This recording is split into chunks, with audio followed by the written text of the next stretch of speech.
పరిసర ప్రాంతాలు సహకరించకపోయినప్పటికీ తండ్రి నీ బిడ్డలు ఎంతో ఓపికతో ఎంతో నేర్పుతో కూర్చుని నీ సత్యవాక్యాన్ని వింటూ తమ జీవితాన్ని మార్చుకోవడానికి ఇష్టపడుతున్నది అంతరాత్మలను ఎరిగి ఉన్న గొప్ప తండ్రివి. మరి నీ బిడ్డలకు ఈ చివరి దినమున చివరి ప్రసంగంలో నా తండ్రి కొన్ని అద్భుతమైనటువంటి జీవన విధానాన్ని నేర్పించగలుగుటకును నీవు నేర్చుకోవడానికి పరలోకం నుంచి నీ మన్నాను మాకు కురిపించమని కూడా కోరుతూ ఉన్నాను. ఎదుగు స్థానిక సంఘాన్ని బోధకులను ప్రతి సభ్యులను మీ చేతికి అప్పగిస్తూ నా తండ్రి వీరి ప్రయాసంతో పరలోకాన్ని చేరుకోవాలన్నటువంటి తపనను దీవించమని అంచెలంచెలుగా వారు వ్యక్తిత్వంలో ఎదుగుటకు కావలసినటువంటి న్యాయమైన ప్రతి వాక్యాన్ని వారు విని వాటి ప్రకారం ప్రవర్తించే రూపాన్ని సంపాదించే భాగ్యాన్ని ప్రసాదించండి. మరొక ముగింపు పాఠంతో నా తండ్రిని బిడ్డలతో మేము మాట్లాడిన ఉద్దేశిస్తున్నా ప్రతి మాటని బిడ్డలు అర్థం చేసుకుని ఆత్మ సహాయాన్ని ప్రసాదించమని ఆరంభం నుండి అంతవరకు తోడుగా ఉండి కలుగు ఘనత మహిమ ప్రభావాలు మీరు పొందుకోమని మనమని మా ప్రభు మా రక్షకుడకు క్రీస్తు పుణ్యమైన నామంలో ప్రార్థన అడుగుచున్నాము కన్న తండ్రి, ఆమేన్. చాలా సంతోషం. దినమల్లా మీరు దేవుని సన్నిధిలో గడుపుతున్నారు, చాలా సంతోషం. అందులో చెప్పే వాళ్ళైతే ఇద్దరు ముగ్గురు ఉన్నాము, వినేది మీరు ఒక్కరే. సో వింటూనే ఉన్నారంటే నిజంగానే చాలా మెచ్చుకోవాలి మిమ్మల్ని. మేమైతే మార్చి మార్చి చెప్తున్నాం, కానీ వినేది ఒక్కటే, మీరు ఒక్కరే. చక్కగా మీరు వాక్యాన్ని వింటున్నందుకు మిమ్మల్ని ఖచ్చితంగా వాక్యానుసారంగా అభినందించాలి. సంతోషం. లాస్ట్ ప్రసంగం కాబట్టి చక్కగా ఇంకొంచెం ఓపికతో మీరు వింటే ఎంత త్వరగా మనం ముగించేసుకుందాం. ఓకేనా? రైట్. క్రీస్తు ఎలా శరీరధారి ఆయనో అన్నటువంటి అంశాన్ని పెట్టుకొని 3 రోజులు మీరు నిర్వీర్యంగా వింటూ ఉన్నారు ఈ మాటలే. కానీ చెప్పింది చెప్పక, చెప్పిన రెఫరెన్స్ మరలా చెప్పక, చెప్పిన అంశం పేరు మరలా చెప్పక, కొత్తగా మీకు అన్ని వాక్యాలను చెప్పేవారు వేరువేరైనప్పటికీ ఉద్దేశాలను ఒకే రూపంలో మీకు అందించబడుతున్నది మీరు గ్రహించాలి. ఈ మొదటి ప్రసంగంలో మీరు విన్నారు, క్రీస్తు వారు ఈ భూమి మీదకి వచ్చినటువంటి అపూర్వమైన లక్ష్యాలను ఆయన చేసి చూపించిన సందర్భాన్ని కొంచెం చెప్పానండి ఆయన. సో అందులో ఈరోజు ఈ ముగింపు దినంలో మీకు చెప్పాల్సినటువంటి ముఖ్యమైనటువంటి మాట, యేసుక్రీస్తు వారు పరలోకం నుండి శరీరధారిగా భూమి మీదకి ఎందుకు వచ్చాడు అనే ఉన్నతమైనటువంటి ప్రశ్నకు సమాధానముగా చెప్పారు కదా. వరుస పెట్టి రక్షించుటకు, ఏదైనా తన దైవత్వమును చూపించుట కొరకు ఇన్ని రకాలుగా వచ్చినటువంటి ఆయన ఇదిగో భూమి మీదకి వచ్చినది మరో కారణం ఏదైనా ఉంది అని అంటే దేవుని సహవాసమును లేదా తండ్రి యొక్క స్నేహాన్ని భూమి మీద బ్రతుకుతున్న మనకు ఆ స్నేహాన్ని పంచిపెట్టుట కొరకే క్రీస్తు వారు శరీరధారి ఆయను అన్నది సత్యం.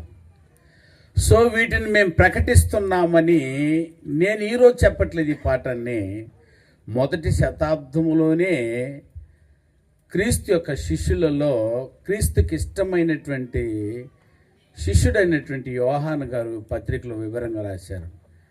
నా ప్రసంగమే ఏంది అని తన ప్రారంభించి ఆయన చెప్తున్నటువంటి అంశాన్ని ఒక్కసారి చదువుదాము. యోహాను రాసినటువంటి మొదటి పత్రిక, అందరూ దయవుంచి చూడండి ఆ మాటను. యోహాను రాసినటువంటి మొదటి పత్రిక 1వ అధ్యాయము 5వ వచనం నుంచి దయతో ఆయన అద్భుతంగా ఏదో పరిచయం చేస్తున్నాడు, చూద్దాం. యోహాను రాసిన మొదటి పత్రిక 1వ అధ్యాయము 5వ వచనం నుంచి అంశాన్ని జాగ్రత్తగా జ్ఞాపకం అందించుకోవాలి. క్రీస్తు వారు శరీరధారిగా ఈ లోకానికి ఎందుకు వచ్చాడంటే తండ్రి స్నేహాన్ని మీరందరూ కలిగి ఉండాలని, ఆ స్నేహాన్ని తీసుకొచ్చి మనకు పరిచయం చేయట కొరకే వచ్చాడు అని యోహాను గారు చెప్తున్నారు. చూడండి మాటను గట్టిగా చదువయ్యా. మేమంటే ఎవరు? ఇక్కడ ఎవరు మాట్లాడుతుంది? ఎవరినైనా దీన్ని రాసింది? యోహాను గారు అంటున్నారు ఏమని? మేము ఆయన వలన ఎవరు వలన? సాక్షాత్తు యేసు ప్రభు వలన విని మీకు ప్రకటించు వర్తమానం మీదనగా. అయ్యా, మేము నేర్చుకున్న బోధే ఏది? ఆయన దగ్గర మేము నేర్చుకున్నది ఏదైనా ఉంది అని అంటే అది ఏదో అందుకే మీకు వివరంగా చెప్తున్నాను అంటున్నాడు. చూడండి ఏంటండి, మేము ఆయన వలన విని మీకు ప్రకటించు వర్తమానము అంటే ఏదైనా ప్రసంగము, ముఖ్యమైన సంగతి. అది ఏమనగా దేవుడు వెలుగై ఉన్నాడు, ఆయన యందు చీకటి ఎంత మాత్రము లేదు. అండర్లైన్. ఆయనతో కూడా సహవాసము గల వారమని చెప్పుకొని, ఆయనతో కూడా సహవాసము గల వారమని చెప్పుకొని చీకటిలో నడిచిన ఎడల మనం అబద్ధమాడుచు సత్యమును జరిగింపకుందుమో. అయితే ఆయన వెలుగులోనున్న ప్రకారము మనమును వెలుగులో నడిచిన ఎడల మనము అన్యోన్య సహవాసము గలవారమై ఉందము. అప్పుడు ఆయన కుమారుడైన యేసు రక్తము ప్రతి పాపము నుండి మనలను పవిత్రునుగా చేయును. ఏదో గొప్పగా ఆయన ప్రకటిస్తూ ఉన్నాడు. మేము ఆయన వలన వినిన ప్రసంగమును, ఆయన వలన వినిన ప్రసంగాన్ని ఆయన చెప్పిపోయాడు. ఈయన వలన మేము వినిన ప్రసంగాన్ని ఇప్పుడు మీకు చెప్తున్నాము.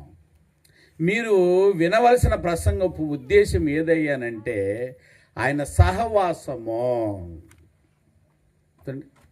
అన్యోన్య సహవాసమును భూమి మీద ఉన్న వారందరూ కలిగి ఉండడానికి మీరు ప్రయాసపడాలి.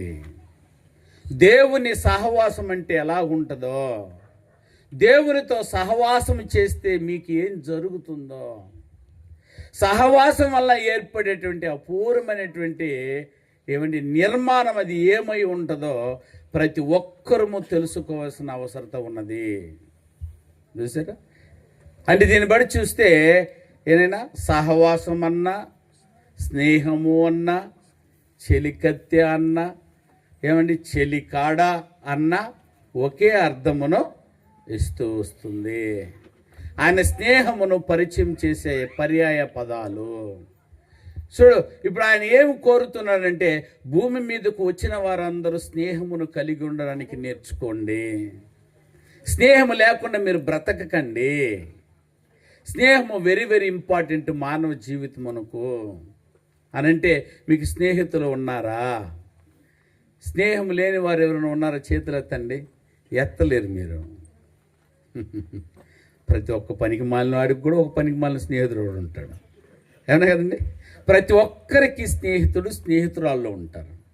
ఏంటి ఎంత గొప్ప ఆచరణమో చూడండి. ఇది స్నేహమే లేని వారు లేదు సార్ ఎక్కడను ఈ ఆరణ్యాల మీద. అనంటే ఇది ఎక్కడి నుంచి నేర్చుకున్నారు బాబు? మీకు ఎవరు నేర్పించారు స్నేహం కలిగి ఉండమని? ఎక్కడికైనా వెళ్ళామనంటే ఇమ్మీడియట్గా మొట్టమొదట పరిచయం అయ్యేది స్నేహితులే. ఇక చెప్పాలంటే ఎక్కువ శాతం మంది మా స్నేహితులు ఉన్నారో లేరు మీకు తెలియలా. జాగ్రత్తగా వినండి. అయినా ఎక్కడైనా మనం ఊరు వెళ్ళినా, లేకపోతే చదువు నిమిత్తం వెళ్ళినా, ఉద్యోగం నిమిత్తం వెళ్ళినా, వ్యాపారం నిమిత్తం వెళ్ళినా, మొట్టమొదట తెలియని వ్యక్తులతో మొట్టమొదట పరిచయం చేసుకోవడానికి ఏర్పడే అసలు పరిచయమే స్నేహం. వెళ్ళగానే హాయ్ హాయ్ సో పలానా పేరు నాది, నా పేరు చెప్పగానే ఆయన పేరు చెప్పేస్తాడు. ఇక్కడ చదువుకోవడానికి వచ్చాం, ఫస్ట్ ఇయర్. నేను కూడా ఫస్ట్ ఇయర్, మాది పలానా ఊరు అయిపోయింది. అక్కడికే ఫ్రెండ్షిప్. ఎక్కడుంటున్నావు?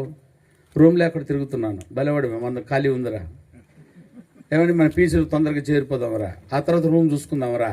తొందరగా హాయ్ అన్న పదానికే ఇంత కలిసేసిపోయి పీజీలో వెళ్ళి చూసారా, హ్యాపీగా కలుసుకొని వచ్చి చదువుకొని ఏమండి గొప్ప గొప్ప ఉద్యోగస్తులైన సందర్భాలు కూడా కనబడుతున్నాయి ప్రియమైన వాళ్ళారా. ఇదిగో ఈరోజు స్నేహం వలన ఉన్నతమైనటువంటి దేశాలలో వెళ్ళి చదువుకుంటున్న పిల్లలు ఉన్నారు. ఎట్లా వెళ్ళావు, అక్కడ ఎట్లా తెలుసా నీకంటే నా స్నేహితుడు చెప్పాడు నాకు. ఏమండి ఇప్పుడు ఆడపిల్లలు కూడా చూసారా, పెద్ద పెద్ద చదువుల కోసము బండెక్కితే బెంగళూరు, బండెక్కితే హైదరాబాద్. మీకు ఎట్టొచ్చు ఈ మూల జొనగిరిలో చదువుతున్న మీకు హైదరాబాద్ తెలుసు, బెంగళూరు ఎట్ తెలుసు, బాంబే ఎక్కువ శాతం మంది ఇక్కడ బాంబే వాళ్ళు ఉన్నారు. అవి ఎట్టయ్యా తెలుసు మీకు ఇవన్నీ అని అంటే స్నేహం స్నేహం. అందుకే చూసారా ప్రియులారా, స్నేహానికి ఏమండి ఈ జీవన శైలిలో ఉన్నటువంటి మనుషులందరూ దానికి పెద్ద మెట్టు వేశారు. ఏమండి ఒక కవి అయితే అద్భుతంగా రాశాడండి, అట్ట అద్భుతమైనటువంటి పదము అదిగా అయ్యా. చూసారు ఎంత బాగా చెప్తున్నాడు అన్నయ్య కూడా. స్నేహమేరా జీవితము, స్నేహమేరా స్నేహమేరా జీవితము, స్నేహమేరా శాశ్వతము. శాశ్వతమా, రెండు పదాలు రాసి పారేసాడుతున్నావు. స్నేహమే జీవితం అంటే స్నేహం అంటే దాని అర్థం జీవితానికి స్నేహం లేకపోతే అది జీవితమే కాదు అని. రెండోది ఆ జీవితము కలిగినటువంటి ఆ స్నేహం కలిగిన జీవితమే శాశ్వతము అంటే అంతము లేనిదై ఉండబోయేది స్నేహము. బలివారు సార్ మనుషులే శాశ్వతం కాదన్నప్పుడు స్నేహం ఎలా శాశ్వతం అవుతుంది అని ఒకవేళ మీరు అనవచ్చు. వాడు బాగా రాశాడు కవి, బైబిల్ బాగా చదువుతుంటాడు వాడు.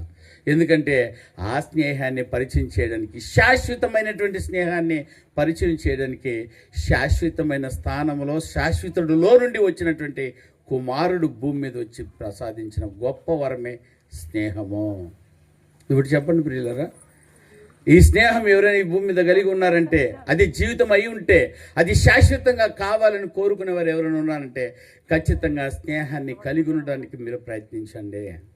ప్రతి ఒక్కరూ స్నేహం మీద ఆశపడే విధంగా స్నేహానికి మొదటి మెట్టు వేసేటట్టు మీరు స్నేహితుని కలిగి ఉండండి. కాకపోతే ప్రమాదం ఏదంటే స్నేహం రెండు రకాల స్నేహం ఉంది. ఏమంటండి? కొరింథీయులకు రాసిన మొదటి పత్రిక, అందరూ బైబిల్ తీయండి, 15వ అధ్యాయము 33వ వచనాన్ని దయచేసి చూడండి ప్రియులారా. కొరింథీయులకు రాసిన మొదటి పత్రిక 15వ అధ్యాయము 33వ వచనం. నేను మనల్నే స్నేహాన్ని కలిగి ఉన్నటువంటి వారులారా, మోసపోకుడి స్నేహము వలన దుష్ట సాంగత్యము, అదేనా సాంగత్యం అన్నా సహవాసం అన్నా స్నేహమే. ఏమంటున్నాడు బాబు?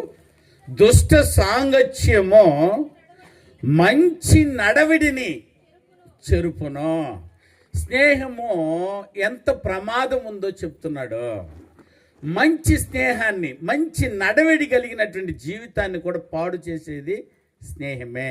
ఇదేం సార్ ఫస్ట్ స్నేహమే గొప్పదన్నావు, స్నేహమే జీవితం అన్నావు, స్నేహమే శాశ్వతం అన్నావు, ఆడ చెప్పి వెంటనే స్నేహములు ఇంత ప్రాబ్లం ఉందని చూపిస్తున్నావు అని అంటే, రెండు రకాల స్నేహం ఉండేది తెలియకుండా నువ్వు స్నేహములు దిగినవంటే ఇంత ప్రాబ్లం మళ్ళా.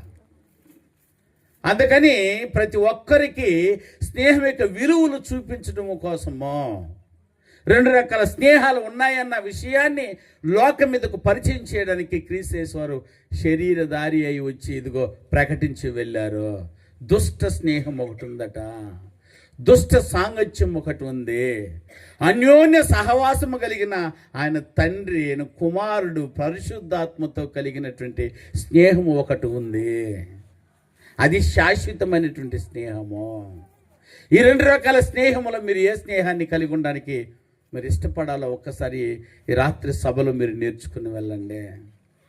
అందుకే వివరణగా చెప్తున్నాడు, రెండు రకాల స్నేహంలో చెడిపే స్నేహం ఒకటి ఉంది, స్థిరపరిచి శాశ్వతం చేసే స్నేహం ఒకటి ఉందంటే ఇప్పుడు మీరు ఏ స్నేహాన్ని కలిగి ఉన్నారో, ఏ స్నేహితుని కలిగి ఉన్నారో కూడా వివరిస్తూ చెప్తున్నాడు. ఏమండి? యోహాను రాసినటువంటి సువార్త 15వ అధ్యాయము 13, 14 వచనాన్ని దయచేసి చూడండి ప్రియులారా. ఒకవేళ శాశ్వతమైనటువంటి ఆ స్నేహాన్ని మీరు ఆశిస్తుంటే మీ కొరకు అందిస్తున్నటువంటి ఈ గొప్ప మాటను చూడండి. అదే యోహాన్ గారు ఏమంటున్నారు? స్నేహితుల కొరకు ఏమ్మా ఆయన చెప్తున్నటువంటి స్టేట్మెంట్ చూడండి. ఆయన స్నేహితుల కొరకు తన ప్రాణమును పెట్టు వారి కంటే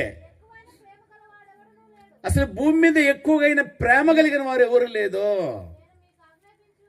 నేను మీకు ఆజ్ఞాపించు వాటిని అయ్యా మీరు చేసిన ఎడల, నేను చెప్పిన ప్రకారం మీరు చేసిన ఎడల మీరే నా స్నేహితులైపోతారు. నేనే శాశ్వతములో నుండి వచ్చిన వాడను.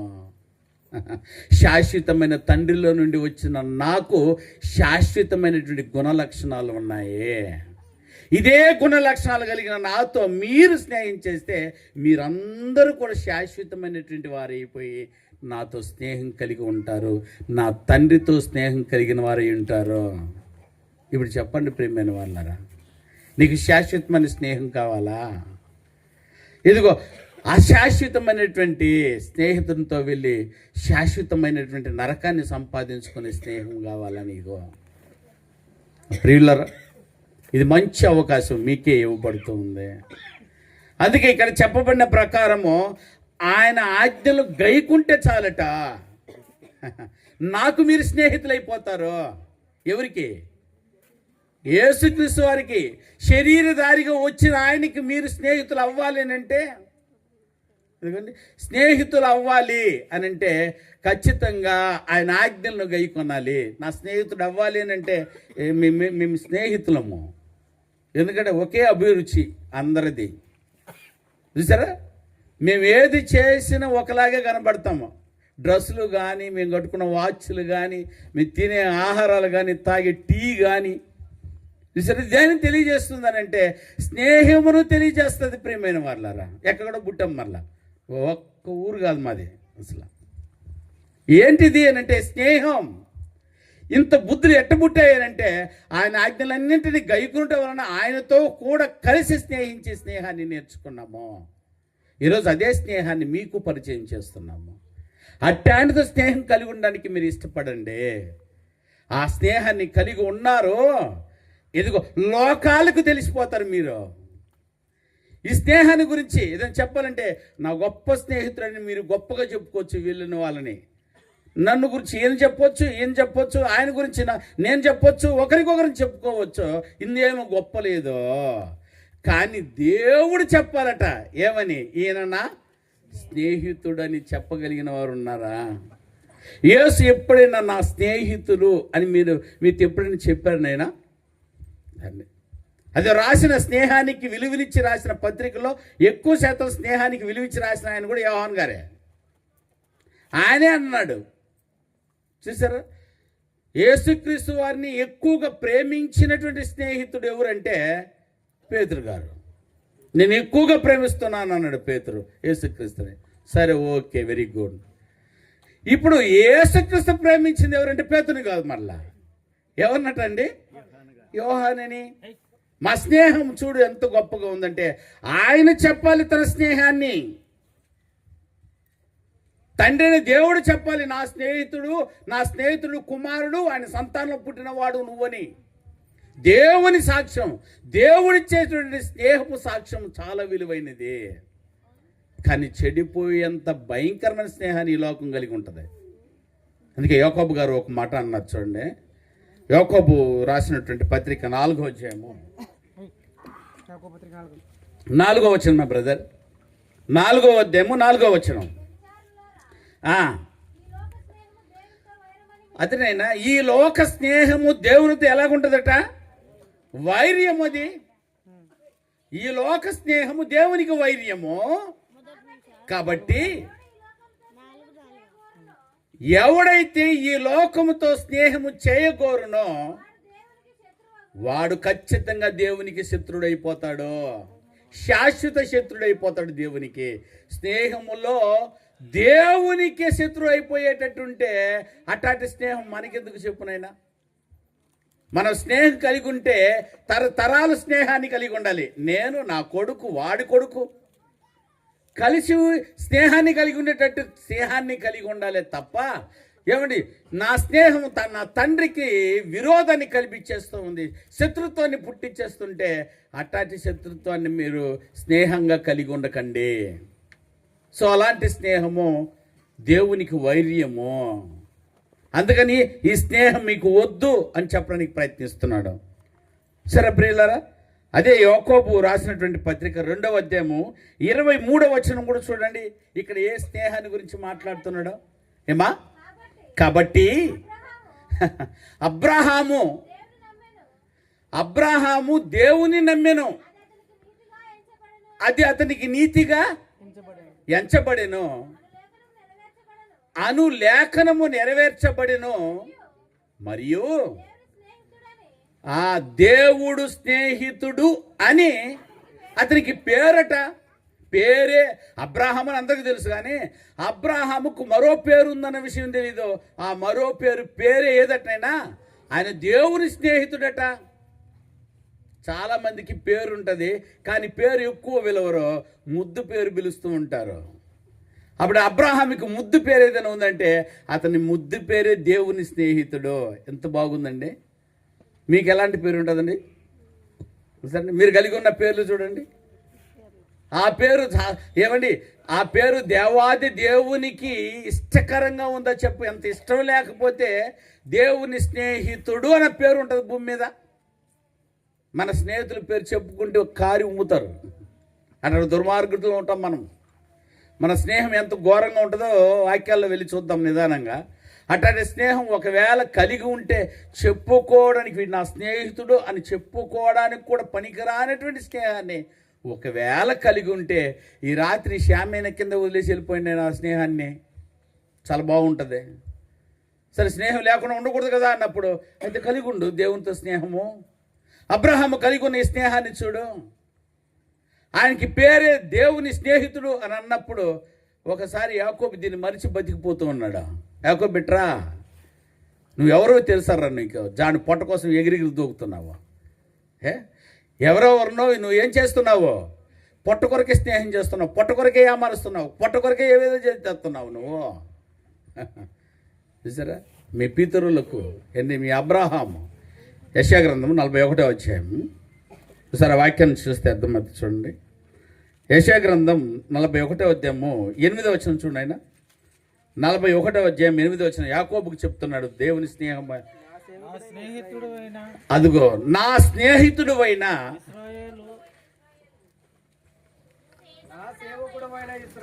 నా సేవకుడైన ఇశ్రాయేలు, నేను ఏర్పరచుకున్న యాకోబు, నా స్నేహితుడైన అబ్రాహాము సంతానమా. చూడండి, దేవుడే సాక్ష్యం పలుకుతున్నటువంటి స్నేహం అది. అది మంచి నడవడిని చెరపగలిగింది కాదు, మంచి నడవడిని ఉద్ధరింపజేయగలిగిన స్నేహము. ఈ రోజున స్నేహం అంతా చెడును ఉద్ధరింపజేసేటట్టు ఉంది ప్రియమైన వాళ్ళ. దుష్ట సాంగత్యము, మంచి నడవడినంతా చేర్పేసుకుని ఉంటారు. అక్కడికి వెళ్ళి ఇంట్లో ఏమో పదిలంగా ఉంటారు, భద్రంగా ఉంటారు. ఒక్కరోజు కాలేజీ పోచేస్తే మారిపోతాడు ఇటు. చూసారు ఎంత భయంకరంగా ఉంటుందో. ఎందుకంటే స్నేహం వెంటనే చెడి పడబడేస్తుంది నిన్ను. మరి నీ స్నేహం ఎలా ఉండాలో, నువ్వు చేయవలసిన స్నేహాన్ని కూర్చున్న పాఠం నీకు తెలియకపోయినా నువ్వు ప్రమాదంలో పడే ప్రమాదం ఉంది. అతి సులువుగా స్నేహితులు దొరికిపోతారు మనకి. ఆ స్నేహం వల్ల శాశ్వతమైన మరణమా, ఆ స్నేహం వలన శాశ్వతమైన జీవమా? నువ్వు కలిగి ఉండేటట్లు నువ్వు స్నేహాన్ని కలిగి ఉండడానికి ఇష్టపడు. యాకోబుకు నేర్పించిన గొప్ప మాట చూడండి ప్రియులారా, ఎంత బాగుందో. నువ్వు ఎవరు అనుకున్నావురా బాబు? నా స్నేహితుని సంతానము నువ్వు. ఏమండి, ఇంతేకాకుండా మోషేని గురించి కూడా మాట్లాడిన సందర్భం ఉంది. మోషే కూడా దేవుని యొక్క స్నేహితుడట. అది కూడా చదివితే బాగున్నాము. నిర్గమకాండం 33వ అధ్యాయం 11వ వచనం చూడండి ప్రియులారా. దేవుడు సాక్ష్యం పలుకుతున్నటువంటి స్నేహం అది. ఏమండి, నిర్గమకాండం 33వ అధ్యాయం 11వ వచనం. మనుష్యుడు అదటంటే మనుషులు తమ స్నేహితులతో మాట్లాడినట్లు యెహోవా మోషేతో ముఖాముఖిగా మాట్లాడుచున్నాడట. ఎట్ట మాట్లాడతాడట నాయనా? మోషేతో ముఖాముఖిగా ఎట్ట మాట్లాడతాడట? స్నేహితులతో మాట్లాడుకుంటారే అటు మాట్లాడుకుంటారట వాళ్ళు. స్నేహితులతో మనం ఎట్ట మాట్లాడతాము? మీకు అందరికి స్నేహితులు ఉంటారు కదా, ఎట్ట మాట్లాడతారు? స్నేహితులతో ఎట్ట మాట్లాడతారమ్మా? బ్రదర్ ఎలా మాట్లాడతారు స్నేహితులతో? దగ్గర స్నేహితులు ఎలా మాట్లాడతారు? దగ్గర ఒకటి చెప్పరాదు? నేను చెప్పానా? ఏరా మచ్చా మచ్చా ఎట్ట అవుతాడు వీడు? ఈరోజు అన్నదమ్ములు కూడా మచ్చ అంటున్నారు, మచ్చ అని పలుకుతున్నారు మన చర్చిలో ఇద్దరు పిల్లలు. ఏంది వీరు మచ్చ అనుకుంటున్నారే, ఇట్లా ఇద్దరు అని చెప్పి పిలిచి అడిగాను. ఏమవుతాడు అంటే అన్నదమ్ముళ్ళు. మచ్చ అంటున్నారంటే మచ్చ అని స్నేహితులు అంటారట ఇప్పుడు బయట దేశంలో. ఎంత దరిద్రంగా ఉందండి, పదమే బాగలేదు. మచ్చ అని మాట్లాడుతున్నారండి. అంటే ఎందుకర్రా పదం వాడుతున్నారు అని అంటే, మచ్చ అనే మాటల్లో ఉన్న పదంలో దాపరికాలు ఉండవట. వీడి రహస్యాలన్నీ ఎవరికి చెప్పేసి ఉంటాడో వాడి రహస్యాలన్నీ ఇప్పుడు వీడికి తెలిసిపోద్ది. వీళ్ళు ఎక్కడైనా తోకలు జాడించారో రే మచ్చాన్ జాగ్రత్త రే అంటాడా. అంటే ఏమని అర్థమో? నీ గుట్టు పూర్తిగా ఎవరి దగ్గర ఉందా? నా దగ్గర. డాడీ వచ్చినాడు ఇప్పుడు ఊరి నుంచి. నా పాయింట్ మీకు అర్థమవుతుందండి. అంటే స్నేహితులతో మాట్లాడేది రహస్యాలా? మాట చెప్పనా? భార్య పిల్లలకు కూడా, భార్య పక్క పడుకొని పంచుకొని భార్యకు కూడా చెప్పినటువంటి ఏమండి రహస్యములను యువత చెప్తారు తెలుసా అండి? ఎంత గొప్పదండి బాబు స్నేహం అంటే. అట్లాంటి పొరంబోకు చెప్పేసావు నీ జీవితం అంతా ఎత్తుకోబోయి, వాడు ఎత్తుకోబోయి నేను నిలువున ముంచి పారేశాడు. ఆ సాంగత్యం వద్దు నీకు. నువ్వు చెప్తూ ఉంటే నేను ఇంకా ఉద్ధరింపచేసి నేను నిత్య రాజ్యమునికి తీసుకువెళ్ళి తండ్రితో శాశ్వత స్నేహితునిగా చేయగలిగేటువంటి ఒక స్నేహితుడు నీకు ఉన్నావంటే అతను వదులుకోబాకు నాయన. కోప్పడితే పడతాడు కానీ అతనికి వెళ్ళి చెప్పు, నీ బాధలన్నీ కూడా అతనికి చెప్పు. వీడు ఉద్ధరించేవాడు ఇతనికి చెప్పుకోరు. చూసారా ఈ స్నేహం చూడు ఎంత ఘోరమైందో. అందుకే స్నేహాన్ని కలిగి ఉండమని దేవుడు ఇంకొక మాట అన్నాడు, నాయన స్నేహితుని నమ్మవద్దురా అన్నాడు. మళ్ళా అందులో ముఖ్య స్నేహితుని అసలు నమ్మొద్దు అన్నాడు. ఓయమ్మ అప్పుడే కొంప ముంచేవాడు వీడు. అంటే దీని స్నేహితుల్లో అసలు నమ్మొద్దు అని. అందులో ముఖ్య స్నేహితుడు కదా బాగా నమ్మాలి మనము. కానీ దేవుడు అన్నాడు వాడిని నమ్మొద్దు అన్నాడు. ఎందుకంటే వీడి ముఖ్య స్నేహితుని ఎందుకు నమ్మొద్దు దేవుడు అనంటే, వీడు వాడికి ముఖ్య స్నేహితుడు కాబట్టి. ఎవరికే? దుష్టునికి. ఇక్కడ చెప్పే ప్రతి మాట ఎక్కడికి వెళ్ళిపోతుంటది?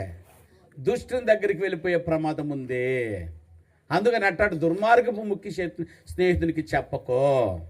అంటే స్నేహములు ఎంత జాగ్రత్త తీసుకోవాలా? ఇదిగో ఈ మోషేతో దేవుడు మాట్లాడుతున్న స్నేహాన్ని చూడండి. ఇది ఇద్దరు స్నేహితులు మనసు విప్పి ఉన్నది ఉన్నట్టు ఏ విధంగా అయితే చెప్పుకొని మాట్లాడుకుంటారో అలాగూ దేవుడు వచ్చేసి మోషేతో మాట్లాడుకుంటారట. ఏనైనా ఏ మోషే ఏం ఎలా ఉంది పరిస్థితులు అని భుజం తడిమి మాట్లాడేటట్టు మాట్లాడుతుంటే ఇంకెట్టుండో చెప్పునైనా. ఏమో నా మనసు బాగలేదు అన్నాడు యేసు ప్రభు. సరే తండ్రిని దేవుడు వచ్చి మోషేతో ఏం తండ్రి ఏమైంది ఏమైంది చెప్పు స్నేహితుడు ఏమైంది అని అన్నప్పుడు దేవుడు చెప్పాడు, వీరందరూ చాలా తిరుగుబాటు చేస్తున్నారు. ఇదిగో సీనాయి పర్వతం కింద వారు చేస్తున్న వికృత శాస్త్రాన్ని సహించలేకపోతున్నాను, వారిని తొందరగా చంపేయాలనుకుంటున్నాను మోషే అని అన్నాడు. అయ్యో ఏందని ఎంత పని చేసాలనుకుంటున్నావు నువ్వు? అంత పెద్ద నిర్ణయమా? ఎంత పెద్ద నిర్ణయము అమ్మా! ఏమయ్యా ఏమి చంపేసాను నేను ఊరుకోను అటు మాట్లాడుతుంటే ఆయన చెప్పాడు, మోషే అయ్యా నన్ను ఐగుప్తుకు పంపించావా దేనికి కదా? వారందరూ నాకు స్నేహితులుగా చేసుకోవాలి, నేను వాళ్ళ బాధ నేను చూడలేకపోతున్నాను, తొందరగా పాలు తేను ప్రవహించి ఆ దేశానికి తీసుకొచ్చేసి నేను మామూలుతో కలిసి హ్యాపీగా ఉండిపోవాలి అనే కదా నువ్వు నన్ను అక్కడికి పంపించావు. నేను ఆ ఉద్దేశం ప్రకారమే వెళ్ళి అక్కడున్న వారందరినీ లక్షలాది మందిని నేను పోగు చేసి నిలబెట్టి తీసుకొచ్చేటప్పుడు ఆ ఐగుప్తులో ఉన్నవారందరూ నన్ను అడిగారు ఏమని, అరే మోషే ఇంత లక్షల మందిని ఎక్కడ తీసుకెళ్ళిపోవాలనుకుంటున్నావరా అంటే, నా స్నేహితుడు నా తండ్రి అయిన దేవుడైన స్నేహితుని దగ్గరికి తీసుకెళ్తున్నాను, వీరందరినీ కూడా ఆ స్నేహితునికి అప్పగించడానికి. మేము అపూర్వంగా బ్రతకబోతున్నాము. ఇక్కడ బోకులు కడుక్కోవడానికి అవసరం లేదు. ఇప్పుడు ఇక మీద మట్టి విసికి మేము ఇల్లు చేయాల్సినంత అవసరం కర్మ మాకు లేదు. అక్కడ పాలు తేనె ప్రవహించే దేశంలో యుగములు మేము బ్రతకబోతున్నాము అనేటనే. ఇంతమందికి అన్నం పెడతావా నువ్వు? ఇంతమందికి దాహం తీరుస్తావా నువ్వు? చూసారా, ఇవన్నీ అడిగి చూసారా, వాళ్ళని చంపేసి, నీకు ఆల్రెడీ అలవాటు ఉంది కదా, ఎవరిని చంపితే ఎక్కడ పాతి పెడతావా? ఇసుకలో పాతి పెట్టే గుణం నీది.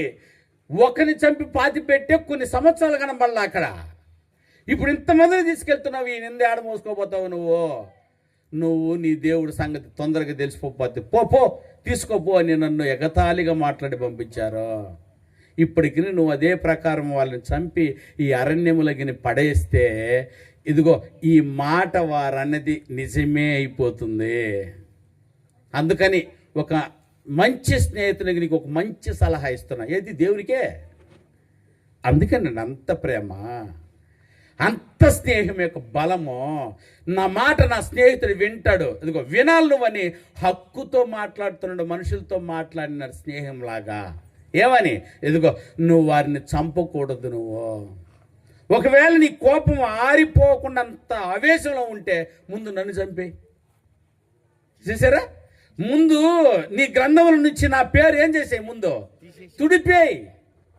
చూసారా నా పిల్లరా? అంటే దాని అర్థం ఏంటైనా, నీకు నాకు కట్టు, అదేనా? దాన్ని ఏమంటారండి? ఫ్రెండా కాదా? నువ్వు ఇట్లా వస్తారు ఫ్రెండ్స్ తెచ్చుకొచ్చి, ఏమ్మా కచ్చా ఇటు అన్నాడంటే లేదని అర్థం. అటు అన్నాడంటే మేము కలిసి ఉంటామని. ఇదే నువ్వు వాళ్ళే చెప్పు, ఏముంటానండి? ఈ మాట వింటుంటే ఎంత బాగుంటుందో ఒకసారి చెప్పునైనా. అంత అద్భుతమైన స్నేహము శాశ్వతంగా ఉండాలని అంటే నువ్వు ఖచ్చితంగా స్నేహము విలువను మీరు తెలుసుకోవాలి. కానీ నువ్వు కలిగి ఉన్న స్నేహము, ఇదిగో భయంకరమైన దుష్టునితో ఒకవేళ కలిగి ఉంటే నువ్వు వైర్యమే తెచ్చుకునే ప్రమాదం ఉంది. ఆ దేవునికి శాశ్వతంగా శత్రువు అయిపోయే ప్రమాదం ఉంది. నేను ఏ ఉద్దేశంతో కన్నాడో ఆ కన్న తండ్రికి నువ్వు శత్రువుగా మిగిలిపోయే ప్రమాదం ఉంది. నైనా పుట్టినటువంటి బిడ్డ తన కుమారుడు అయినా, తండ్రికి పుట్టిన కుమారుడుగా ఉండడం కాదు గొప్ప. ఏనండి, చాలామంది చెప్తుంటారు, నా కొడుకుతో లేదా నా కూతురుతో నేను కూతురులాగా ఉండను, స్నేహితుల్లా ఉంటాం మేము అని. సరే, ఎంత బాగుంటుందో. నిజమేనండి, కొడుకు కుమార్తెలుగా అందరూ ఉన్నారు సార్. కానీ స్నేహితురాలుగా మీరు ఎప్పుడైనా ఉన్నారా? మీ కుమార్తెతో ఎప్పుడైనా స్నేహితుల్లాగా మెలిచారా? చిన్న మాట చెప్పుకొని ఆనందపడ్డారా? చెప్పండి. మీ కూతురుతోని మీ కూతురు ఎప్పుడైనా చిన్న రహస్యాన్ని తీసుకొచ్చి చెప్పిందా?